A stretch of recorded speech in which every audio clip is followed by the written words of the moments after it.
Bé cưng 4 tuổi mất tích 5 năm, về nhà mới 2 phút. Ba ruột ghét tới mức muốn cho bé khôi phục cài đặt gốc. Đem em gái đi gửi nuôi cho gì. Cuối cùng khiến ba mẹ ly hôn. Ai ngờ sự thật lại là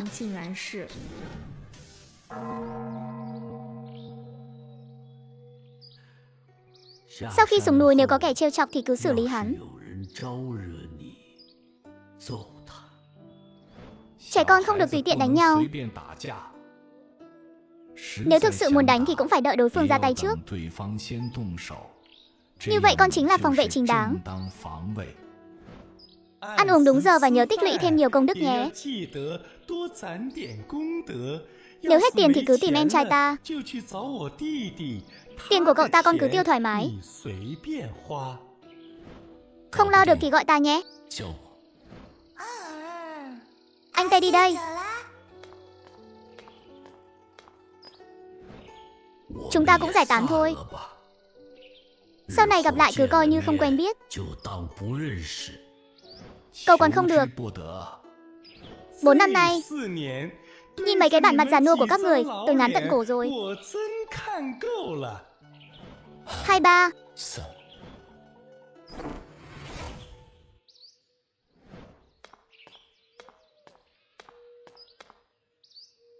Chú ơi, chú đến đón anh tới à? Tiểu thư Kiều Kiều bị ngã bị thương rồi. Vạn tổng và phu nhân không rảnh để đến đón cháu đâu. Vâng. Lúc chú đi trên đường có phải đã gặp một đứa trẻ không? Sao cháu biết được? Vậy cháu có đồng ý chở hắn không? Không có, chú làm gì có thời gian mà đón đứa trẻ nào giữa đường. Nghe thấy chưa? Không phải tại mày, cút đi. Tiểu Kiệt. Vừa rồi, chú yên tâm đi, hắn bị anh Tấy đuổi đi rồi. Thấy Tiểu Vương dẫn đứa trẻ vào nhà, bảo mẫu nhà họ Vạn liền bước tới ngăn lại. Đây là tiểu thư sao? Sao lại bẩn thỉu thế này? Tiểu thư Kiều Kiều nhà mình vốn dĩ sức khỏe đã không tốt. Đừng để bị lây nhiễm mấy thứ bẩn thỉu từ bên ngoài vào nhé. Tiểu Vương, anh đưa con bé ra nhà hoa rửa giấy sạch sẽ rồi hãy vào. Phúc Ma, bà ra lầm cẩm rồi à? Đây là nhà của tiểu thư. Tiểu thư về nhà mình, ba lại nhảy cái gì thế? Tiểu thư của chúng tôi không có bẩn. Hừ, đúng thế, anh Tấy không có bẩn đâu. Ôi trời ơi, cái cậu Tiểu Vương này đi một chuyến về sao lại chúng ta? Rồi thế này. Cậu ấy nói không sai, Phúc Ma, từ khi nào? Con gái của tôi về nhà mình mà còn phải qua sự cho phép của bà. Kèm theo tiếng bước chân có chút khập khiễng. Một bóng dáng cao ráo, kiên định đang tập tễnh đi tới. Đầu tiên cô lườm Phúc Ma một cái đầy cảnh cáo. Ánh mắt chuyển hướng khi chạm vào bóng dáng nhỏ bé kia. Cả người như chết lặng tại chỗ. Lan Chi Chi nhìn gương mặt nhỏ nhắn có vài phần giống hệt mình lúc nhỏ. Vành mắt đỏ dần lên. Tế Tế. Con tên là Tuệ Tuệ đúng không? Mẹ. Mẹ là của con đây. Tuệ Tuệ nhỏ thấy cô nói năng khó khăn, liền lanh lảnh tiếp lời. Vâng, con là Tuệ Tuệ đây ạ. Cô là mẹ của con sao? Hai chữ mẹ ơi như một loại bùa chú đánh mạnh vào tim cô. Phải, là mẹ, mẹ đây. Mẹ là mẹ của con đây. À, đây là cảm giác được mẹ ôm sao? Không hề cứng nhắc như các sư phụ. Mày không được vào nhà tao. Tại mày mà tao với mẹ mới bị ngã bị thương. Mày là đồ sao chổi, không được đến nhà tao, cút đi.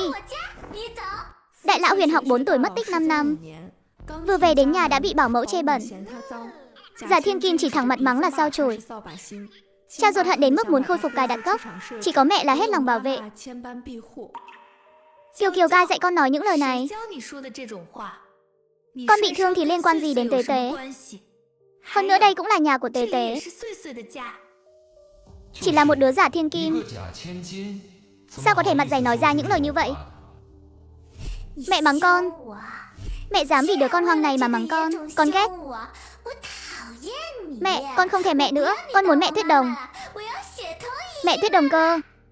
Đây không phải lần đầu Kiều Kiều nói muốn lúc Tuyết Đồng làm mẹ. Trước đây nghe xong cô sẽ rất đau lòng, sẽ khó chịu, không hiểu vì sao đứa trẻ mình nâng niu từ nhỏ lại không thân thiết với mình, thậm chí còn tự nghi ngờ bản thân. Nhưng giờ Lan Chi Chi đột nhiên không thèm quan tâm nữa. Nếu con đã thích cô ta như thế thì cứ tìm cô ta mà làm mẹ đi. Đều tại đứa con hoang này nên mẹ mới bỏ rơi mình. Lan Chi Chi không màng đến vết chân bị trật, xoay người chắn trước mặt Vạn Kiều Kiều đang lao tới. Có chuyện gì vậy? Anh ơi, nó đẩy em. Lan Chi Chi nghe vậy, nhìn Vạn Kiều Kiều với ánh mắt đầy vẻ không thể tin. Cô định mở miệng quát mắng, nhưng vì cơn đau ở lưng mà không thốt nên lời. Mày ổn chết đi được, im miệng. Không cho phép mày bắt nạt em gái tao. Quái vật, đừng mà. Con sẽ phòng vệ chính đáng đây. Ha ha ha. Yêu quái, con nhỏ này là yêu quái. Mẹ ơi cứu con. Mẹ ơi cứu con.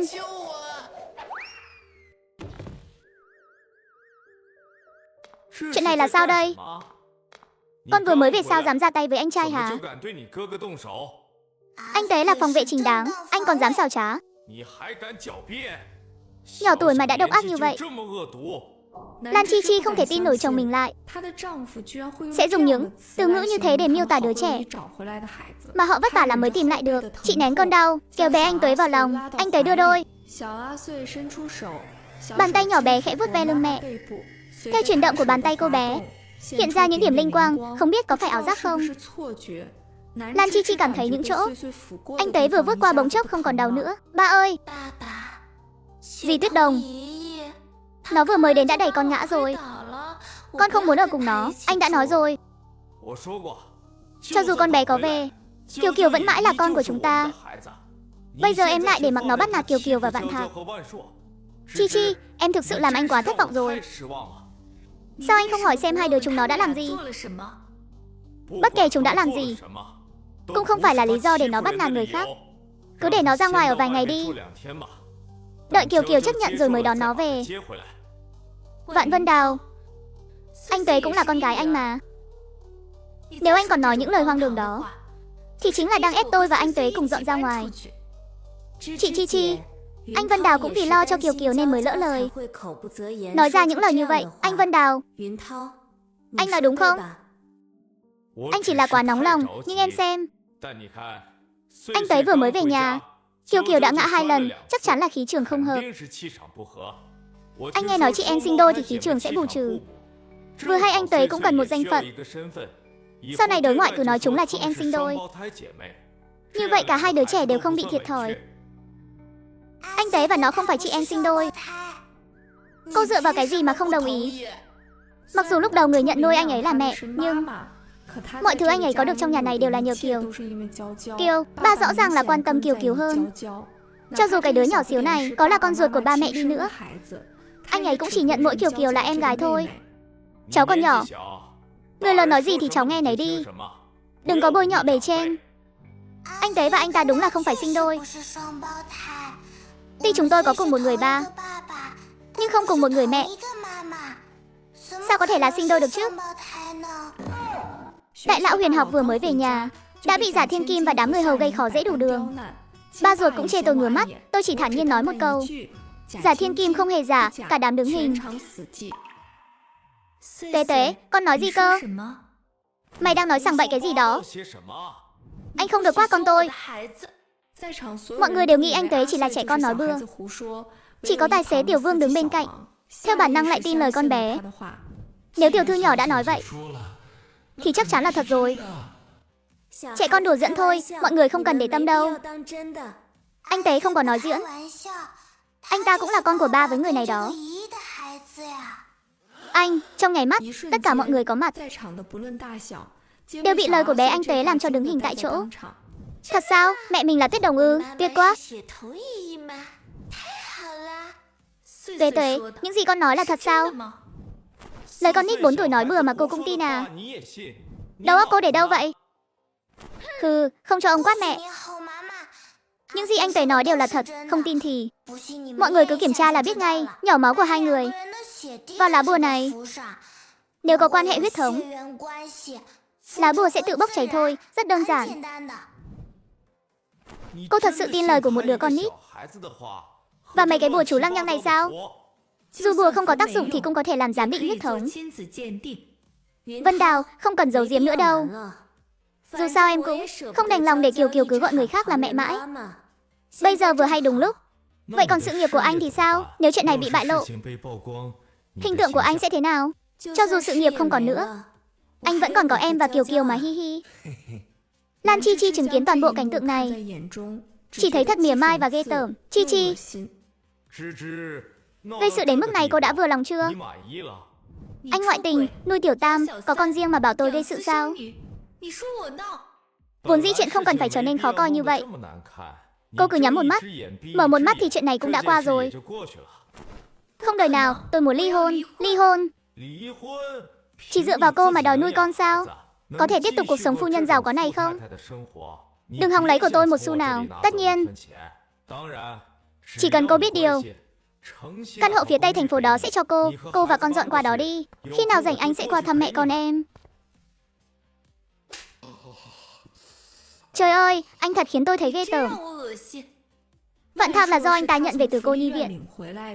Vì đã quyết định ly hôn, tất nhiên phải hỏi ý kiến của nó. Tiểu Thạc, con có đi cùng mẹ không? Một người mẹ sắc trắng tay. Rõ ràng theo ba mới là lựa chọn tốt nhất. Mẹ à, mẹ đừng quậy nữa. Mẹ ơi đừng sợ. Tuế Tuế có thể kiếm tiền nuôi mẹ. Tuế Tuế giỏi lắm đó. Tuế Tuế đừng lo. Mẹ tuyệt đối không để Tuế Tuế của mẹ phải chịu khổ. Cho dù rời khỏi nhà họ Vạn, mẹ cũng sẽ để Tuế Tuế tận hưởng tất cả những gì vốn thuộc về con. Thậm chí là tốt hơn nữa, lòng đã quyết. Rút điện thoại ra, nhấn một dãy số đã nhiều năm không liên lạc. Điện thoại truyền đến tiếng tút tút. Tim Lan Chi Chi đập thình thịch cho đến khi sau khi kết nối, nước mắt liền rơi xuống. Anh ơi, em quyết định ly hôn rồi. Anh đến đón em và Tuế Tuế về nhà có được không? Em gái bị bắt nạt sao? Ở kinh thành này ai còn dám thở nữa chứ? Anh sẽ đến nhà họ Vạn đón người. Anh qua ngay đây. Anh sẽ từ phòng thí nghiệm qua đó. Giờ anh về ngay, bảo em gái đợi anh. Chiều nay anh có lịch trình nhưng vẫn cố dành ra 3 tiếng để đi cùng mọi người một chuyến. Hủy hết mọi hoạt động hôm nay đi. Mọi tổn thất một mình tôi gánh vác. Phu nhân, cô đã muốn đi thì đồ đạc nhà họ Vạn phải để lại hết. Tôi không hề lấy thứ gì của nhà họ Vạn cả. Không xem thử thì làm sao biết được chứ? Cô có ý gì? Chẳng lẽ còn muốn lục soát người tôi sao? Tôi cũng là vì tốt cho cô thôi. Để tránh sau này đồ đạc mất mát lại nói không rõ ràng. Mẹ con không có lấy mấy thứ này. Điều là, chẳng lẽ cô đã lấy một thứ không tốt của nhà họ? Nếu không mau trả lại thì cũng sẽ gặp vận rủi đấy. Cô ta, sao con bé đó biết mình đã lấy đồ của Vạn Tổng? Cái con nhỏ này, đừng có ở đó mà nói bậy bạ. Đừng tưởng vu oan cho tôi là các người có thể rời đi. Lan Chi Chi trong lòng đầy căm hận, đang định ra tay. Tôi phải xem thử. Ai dám cản người của nhà họ Nam tôi? Tôi vừa về nhà đã vạch trần vụ đổi con, chỉ ra Giả Thiên Kim là con riêng của ba và dì ta sinh ra. Đôi nam nữ bất chính bị vạch trần chuyện gian díu, ép mẹ phải tịnh thân xuất hộ. Ngờ đâu mẹ trong lúc tức giận đã gọi vào một số máy bí ẩn nhiều năm không liên lạc.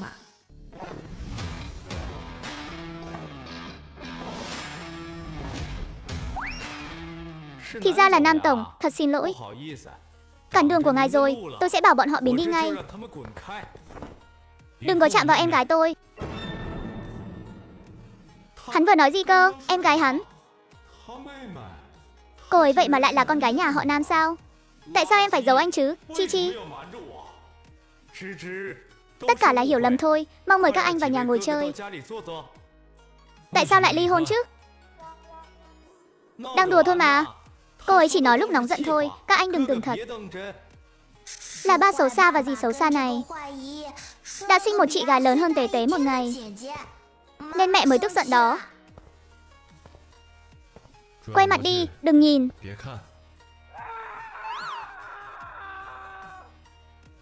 Về nhà thôi, chuyện khác để về nhà rồi nói.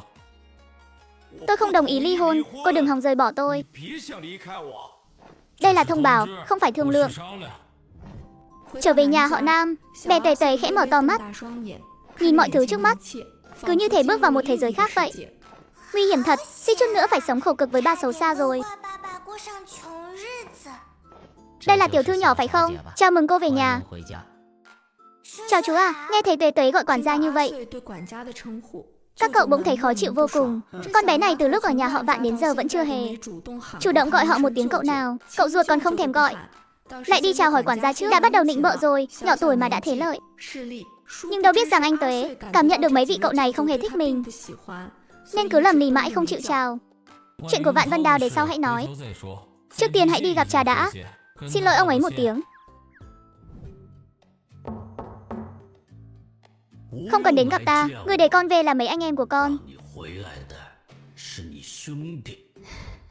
Lan Chi Chi vành mắt lại đỏ hoe, vì thái độ của cha, càng vì bản thân ngang ngạnh hồ đồ lúc trước. Mẹ lúc nãy bị ngã ở cầu thang ạ. Có thể lấy ít thuốc xoa cho mẹ không ạ? Vị lão gia đang ngồi nghiêm nghị bỗng đanh mặt lại, chỉ trong chớp mắt lại khôi phục vẻ mặt vô cảm. Vẫn mặc kệ chuyện ngoài cửa, con ngã. Ở đâu? Lúc về sao không nói? Mau đi kiểm tra đi. Ta cảnh cáo con, đã theo về nhà họ Nam thì hãy an phận mà ở lại. Nếu để ta phát hiện con lén lút liên lạc với thằng cha đó, đừng trách ta đóng gói tống con về lại. Hesi, được rồi, con không thèm nói chuyện với cha nữa. Tế Tế tiểu thư đó rồi đúng không? Đằng kia có chuẩn bị điểm tâm rồi. Anh gọi con bé là gì? Không phải nó tên Kiều Kiều sao? Tế Tế tiểu thư là con gái ruột vừa mới đón về nhà hôm nay.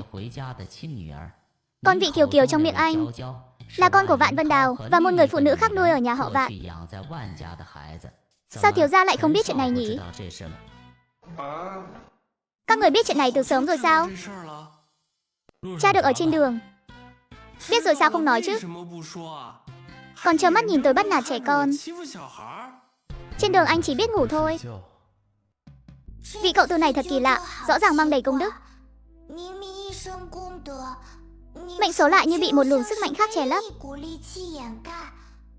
Không chỉ vị cậu này, mệnh của mấy vị cậu khác cũng ít nhiều bị xáo trộn bởi một vài biến số. Chẳng lẽ các sư phụ bảo mình về nhà là để giải quyết nhân của định mệnh của cơ thể này? Nơi cần giải quyết không phải là nhà họ Vạn kia, mà là chính ngôi nhà này của mẹ.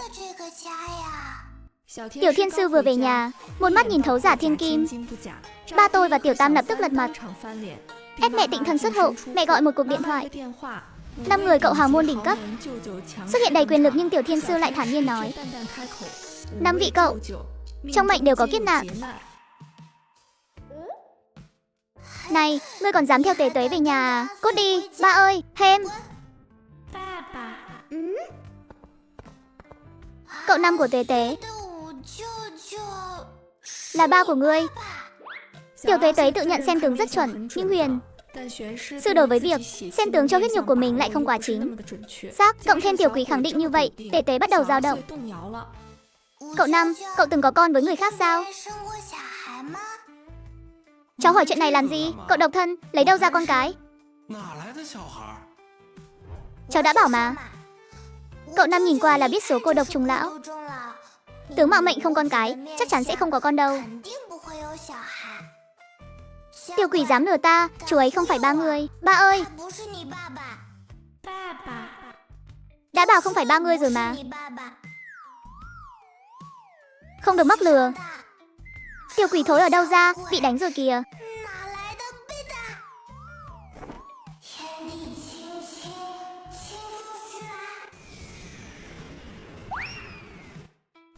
Lo mà đi học đi, đến lượt cháu Quản à. Cháu bảo cháu muốn ai quốc cơ. Ái cha, hình như gây họa rồi.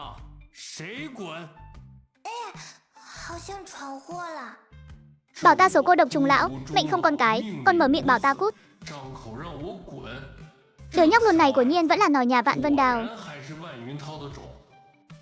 Nếu không phải nể mặt mẹ cháu tưởng ai thèm để ý đến cháu chắc. Một câu nói không nặng không nhẹ, nhưng lại toát ra vẻ vô cùng lạnh lùng. Tế Tế nghe thấy rất rõ, điều đó khiến Tế Tế bỗng thấy hơi buồn. Xuống núi được 5 tiếng rưỡi, Tế Tế nhớ sư phụ rồi. Nghe nói cô về nhà rồi, còn dắt theo một đứa em gái. Con sắp có em gái rồi. Một đứa em trai đã đủ phiền rồi, thêm đứa em gái nữa mệt thật đấy. Tế Tế biến mất rồi. Nghe nói đứa trẻ bị lạc, Nam Tỉnh Tầng nhanh chóng mở camera tìm kiếm. Các biệt thự đều có camera, nghĩ bụng chắc là con bé đi đâu đó chơi thôi. 15 phút sau, tận mắt nhìn thấy Tế Tế vốn nên ở trong phòng nghỉ ngơi, lại xuất hiện trên đường lớn bên ngoài biệt thự. Những người có mặt đều lộ vẻ không thể tin nổi. Con bé, làm sao ra ngoài được? Ở cổng có bảo vệ mà. Tế Tế muốn ra ngoài chắc chắn sẽ có người báo cáo. Hơn nữa, con bé ra ngoài để làm gì? Có phải em gái bỏ nhà ra đi không nhỉ? Lời này vừa thốt ra, Nam Tỉnh Tầng đứng bên cạnh thoáng hiện vẻ hoảng loạn. Lão Nam, có phải chú biết chuyện gì đúng không? Con không có, chỉ là chiều nay. Con lỡ lời nói vài câu không hay với con bé. Lão Năm, chú quá đáng rồi, để anh đi tìm con bé về. Không cần đâu, con của em tự đi tìm. Cảm xúc bộc phát bất ngờ của Lan Chi Chi khiến phòng khách biệt thự rơi vào hỗn loạn trong giây lát. Chi Chi, con ở lại cùng mấy đứa nhỏ đi, mấy anh em con dẫn người ra ngoài tìm. Giọng nói đầy uy lực như cột trụ định tâm, khiến đầu óc đang rối bời của Lan Chi Chi lập tức tỉnh táo. Cô quay đầu nhìn ông lão đang chống gậy đứng ở cầu thang, nước mắt lại không kìm được mà rơi xuống. Cha, các con có biết Tế Tế đi đâu không?